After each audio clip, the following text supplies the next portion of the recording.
Are they having a picnic over there? Without us? Say you never about it is we are put I be your eye never clear. Mankind's a wicked. I talk about my government.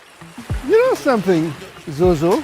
Every August 1st, Emancipation Day, there used to be a big picnic in this park. What's Emancipation Day? It was a day that celebrated the ending of slavery.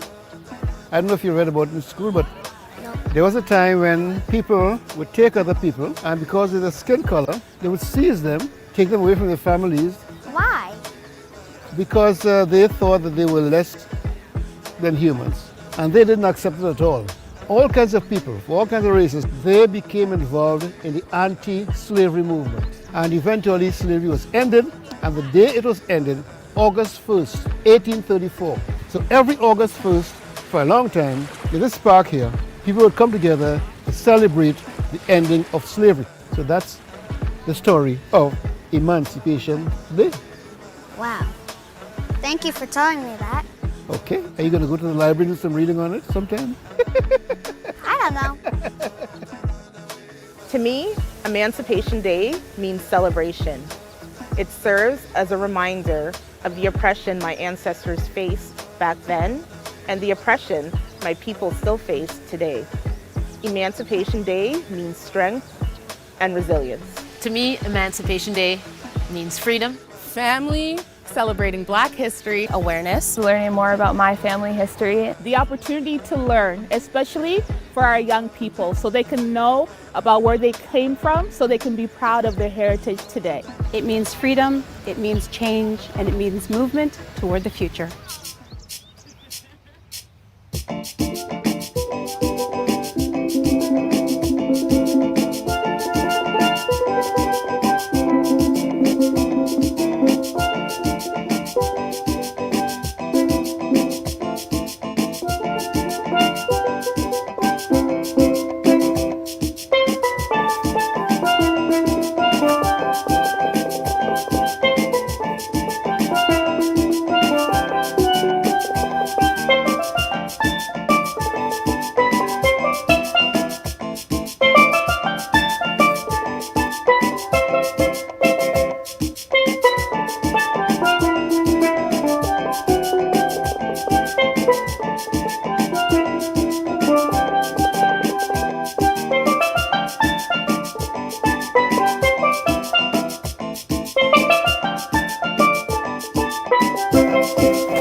Everybody. Thank you for joining us today as we kick off our Emancipation Weekend. We're so excited to have all of you here today. We would like to first start off with a land acknowledgement. So we acknowledge the land upon which we gather as the shared territories of the Haudenosaunee and Anishinaabe people, protected by the Dish with One Spoon Wampum Belt. This historic peace agreement between the Iroquois Confederacy and Ojibwe and allied nations represents a commitment to share and protect the land, water, plants, and animals with respect. We wish to honor the original peoples of this land and express gratitude for the opportunity and the privilege to work with communities across the territory. The parallels between the injustices the Black community faces and the ongoing fight for justice for Indigenous people in Canada and around the world cannot be ignored. Both are a reminder of Canada's shameful history of colonialism and racism, which still exists today in many forms. We at Matter of Black believe in diversity and inclusivity. We commit to a culture of inclusion, and we add our voice to the call for change. Radical equality matters. Upholding basic human rights matters. Doing what is right matters. Black lives matter. Today and always, we stand in solidarity. We would like to start off this moment with a moment of silence for the Indigenous children who survived the Canadian residential schools and the ones who did not survive.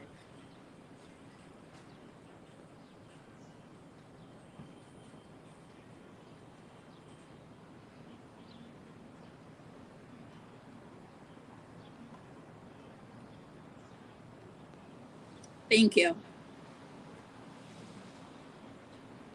Yes, I just want to extend another thank you for you all for joining us. Emancipation Day is a celebration that is near and dear to our hearts.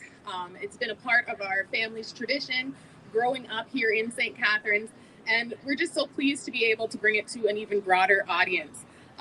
Through the help of the FirstOntario Performing Arts Centre, the TD Niagara Jazz, we've really felt a lot of support and just a community feel where we're just trying to celebrate our Black history, which has such deep roots here in St. Catharines that not a lot of our community is aware of. So thank you so much. We are Matter of Black. My name is Erica Smith. We have Erica Williams, Mutsa Charamba, Tasha Bell, and Jada Stainhouse. And we are so happy to be bringing you this weekend and all of the live entertainment that we will have. So thank you so much for joining us. We're going to have a few speakers today. And the first one that I would like to introduce is our local member of Parliament, Chris Biddle.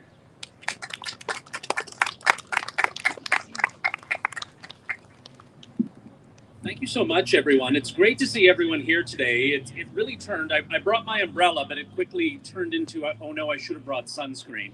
But we've been blessed finally with some good weather. It didn't look like that. I'm just glad we're here today. We're acknowledging an important moment in Canadian history, but one that continues to reverberate to today. That we have to acknowledge that slavery happened in Canada. Slavery happened in Upper Canada, which is what is Ontario, and that racism continues. That systemic racism is part of what our neighbors face on a day-to-day basis. And though we come here and we celebrate and we will raise a flag shortly, we'll have to say to ourselves and as leaders in this community as well that that's a good first step, but there's many more steps that need to be taken. And as I look around the members of parliament, members of provincial parliament, council chambers, the mayors, they all look like me. And that we have to fight on all fronts. We have to fight for diversity, of course, but inclusion and participation and equality. And let's continue to fight beyond this day so that those in leadership positions as well reflect what our community looks like. I think it was mentioned, thank you. It was mentioned that a lot of us in Niagara don't know of the importance of Black history, but Black history is part of Canadian history. It is so entwined. And I shock a lot of my colleagues up in Ottawa when I say Harriet Tubman's Church is a block away from my office. And more of us have to know that, more of us have to be aware of that. And I want to thank everyone here who's doing the hard work that is necessary to continue that message, not just today, not just during Emancipation Day, not just during this weekend, but all around throughout the year. So I've been rambling a little bit too much. I want to thank everyone for being here, for commemorating such an important event, and turn it back to our magnificent host. Thank you so much.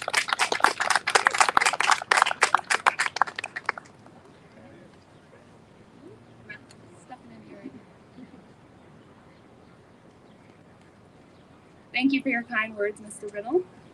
So this is our second year now planning the Emancipation Day celebrations for the city. And when we approached Mayor Sendzik actually last year, we were just taken aback by his tremendous support, and he really wanted to see it happen. So we can't thank him enough for all of his support, his ongoing and continuous support. Thank you, Jada. I would like to call up Mayor Walter Sendzik to say a few words.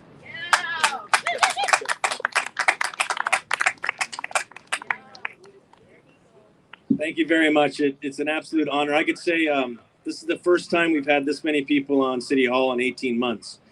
And it speaks to the fact that our community is reawakening after a challenging period. More and more people have gotten the vaccination, and we're starting to see communities opening up. And when communities open up, it's an opportunity for us to come together. And that's what this weekend stands for, is coming together, listening, learning, educating, celebrating a significant period of opportunity in our community. Emancipation Day, what does it stand for? You're going to hear Rochelle Bush talk about the history, that rich history that Chris has touched on, that goes back more than 100 plus years. We've got Councillor Sorrento and Councillor Littleton here from the City of St. Catharines. Councillor Littleton is leading the initiative to rename a park in our community after the first Black Loyalist settler here, Richard Pierpoint. And the letters that we've gotten of support have been so overwhelming and heartwarming. We're getting letters of support from our community. Centennial Park, what does it stand for? Centennial Park, it was the 100th anniversary of our country. But Richard Pierpoint was one of the founders of our community. And we're going to be able to, hopefully, fingers crossed, with the City of St. Catharines voting in favor, because I think we will be able to do that. We will be able to say we have a park in our community that celebrates an iconic individual, an iconic Black individual here who was a founder of St. Catharines. And that's going to be so important, because when you look behind me, matter of plaque, these are all young people in our community. This is the future of what St. Catharines is looking like.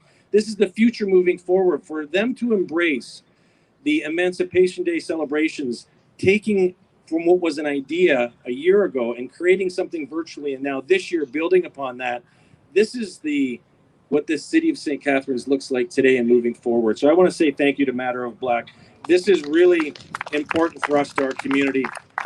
Folks, I will just leave you with this message of we need to listen more, we need to learn more, we need to celebrate, and we need to really build that inclusivity that our kids deserve.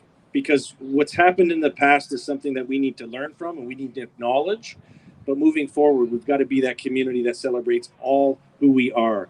And that's what this weekend is going to stand for, is learning about our Black history, celebrating Black businesses, celebrating Black music. I had an opportunity to talk to Sammy Jackson, who's going to be playing at the Performing Arts Center on Saturday, on August 1st. Juno Award winner here in our community, Sammy Jackson, an amazing jazz singer. So we've got so much rich talent and history here. This is the opportunity to celebrate it, and I can't wait for that flag to be flying here at City Hall. Thank you very much.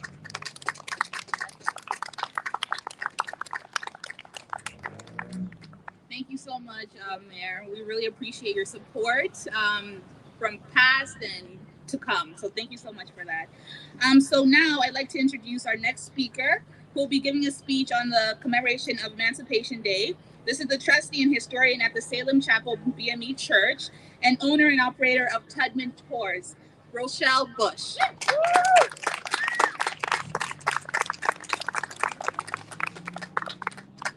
Thank you for that wonderful introduction, Nutsa. It's an honor for me to be here today.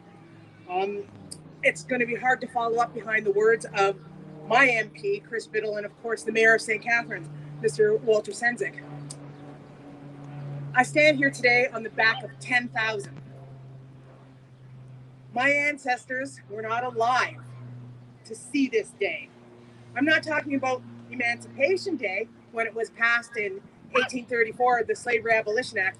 I'm talking about the federal government recognizing that people of African descent were enslaved on British soil in Canada. So I stand here for them, as well as my ancestors who were captured in Africa, enslaved in Canada and the United States, those that were freedom seekers and those that were born here. Emancipation Day would not have happened without white abolitionists, predominantly males. So we can't forget the great ones, such as William Wilberforce, who was in Britain fighting for this, and of course, the great Thomas Clarkson. So when Emancipation Day came into effect in 1834 on August 1st, it was announced a year earlier in 1833. And there was no grand parade that took place here in 1834 in St. Catharines. For the most part, there wasn't a grand parade anywhere. It didn't occur until a year later. And that's because of British compensation. So British enslavers, primarily in the Caribbean, received compensation for their loss of human property. 20 million pounds.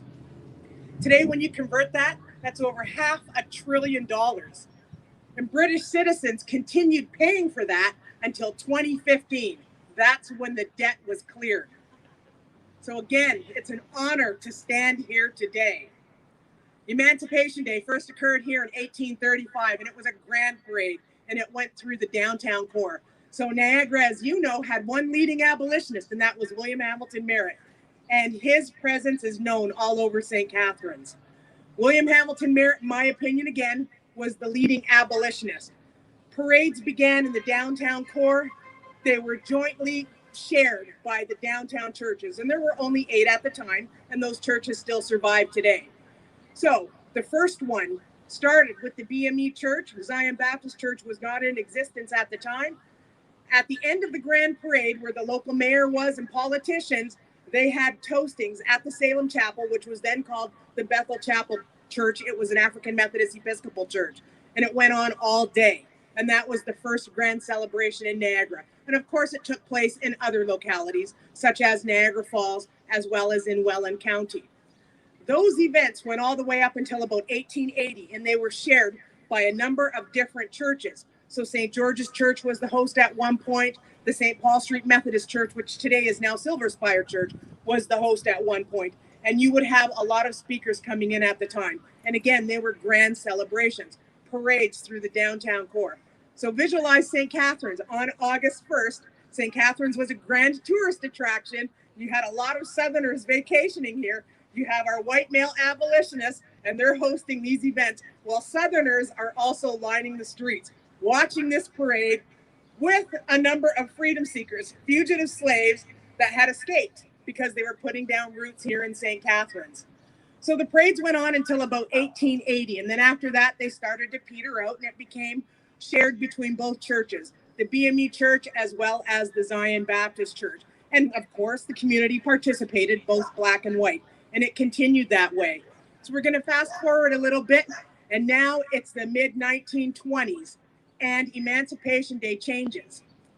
We begin to host Emancipation Day here in St. Catharines on the first Thursday in August at Lakeside Park, Port Dalhousie.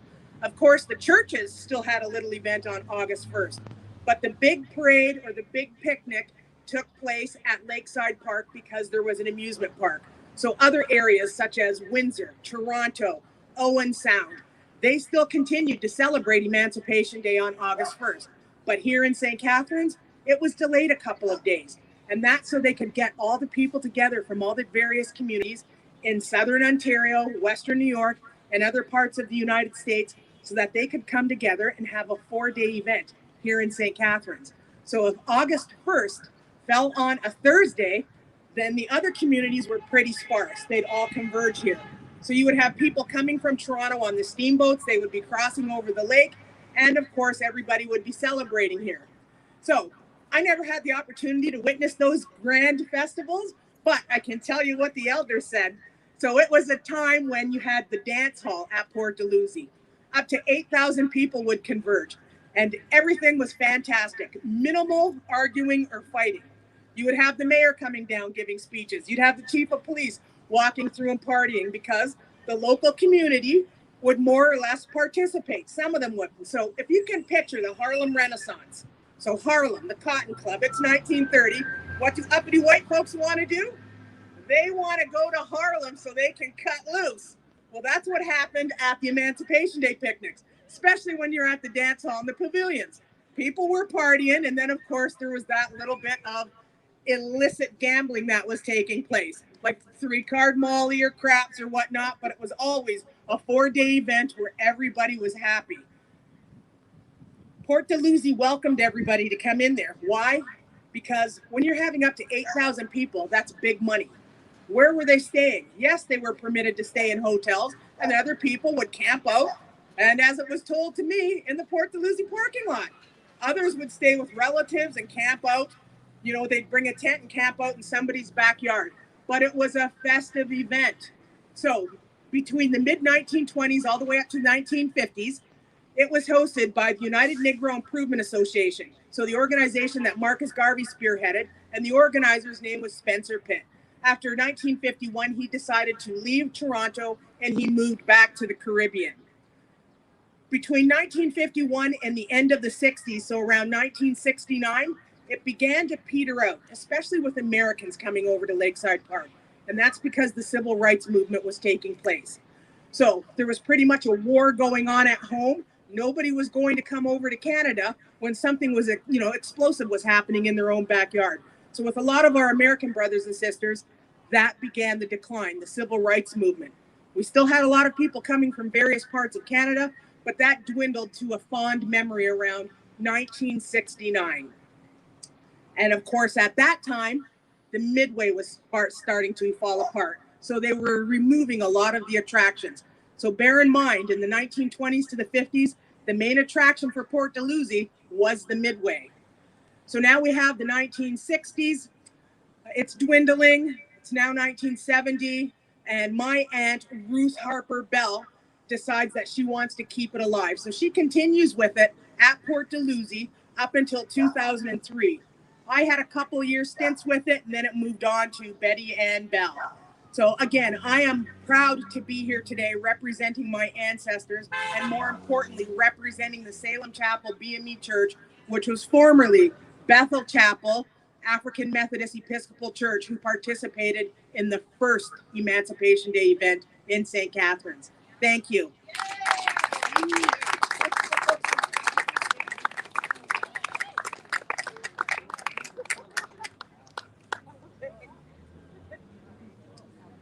Thank you so much, Rochelle. We really appreciate your speech there. And also, the sun is out. This morning it was raining, and now the sun is out. This shows what kind of weekend this is going to be. So we're very excited about that. We have a lot of great programs lined up. Starting today, after this at 3, we have our first panel discussion. We're going to be talking about Black issues, stigma, Black health. We have a bunch of great panelists lined up for that. So that's going to be at 3. And then tomorrow, again, at 7, we have another great panel discussion where we're going to be discussing the movie Harriet, right? And it's going to be facilitated by the one and only Erica Williams here. So you already know it's going to be a great discussion. And then we also have a workshop planned out on Saturday that's going to be led by Warren Clark. He's going to be doing a workshop on anti-racism, anti-oppression. If you do want to join that, you have to go and register on the link online. That will also be at 3. And it's free. Everything is free. We are presenting all of these things to you guys for free in celebration of emancipation. And then we also have, wow, this is a big lineup for free. Wow.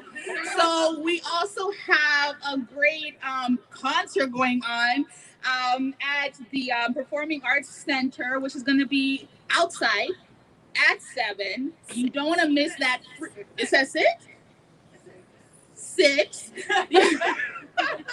You do not want to miss that. All the information, if I'm missing anything, all the information is available online for everybody to see. And then we also have on Sunday, partnered with TD Jazz Fest. They have a lineup of great performances available. And we also do have our Black 0905 vendor fair available as well on Sunday as well. So yeah, I can't even keep up with all the things that we have planned for you guys. So I hope you guys really enjoy it. And now off to my friend Erica. Okay, so before we gather around the flagpole, I just want to take this time to introduce Erica Smith. Erica is a local activist in the community. She's a teacher. She's a member of the Niagara Region Anti-Racism Association. And we actually want to thank the Niagara Region Anti-Racism Association for providing the Pan-African flag today and for the city of St. Catharines. And we also want to thank the city of St. Catharines and the many organizations, groups, businesses, and individuals that participated in the creation of our Emancipation Day celebration and programs. So I also want to thank all of you who are here with us in person and then all of you who are watching online as well. And I want to encourage you all to check out the amazing programs, workshops, discussions that Mutsa mentioned. And finally, I also want to encourage all of you to continue to challenge, disrupt, and dismantle oppression, to challenge, disrupt, and dismantle racism, to challenge, disrupt, and dismantle discrimination. Continue to stand up against injustice. Continue to use your voices for groups of people who have been historically silenced and for people who are oftentimes not heard. Thank you.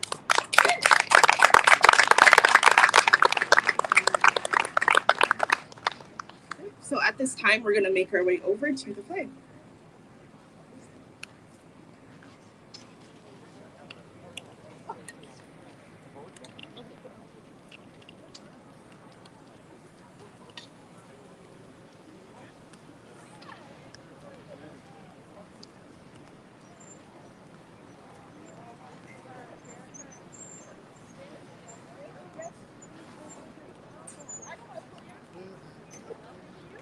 I'm trying to steal it out of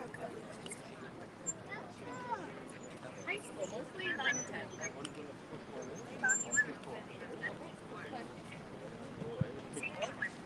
Is anybody taking a video? We're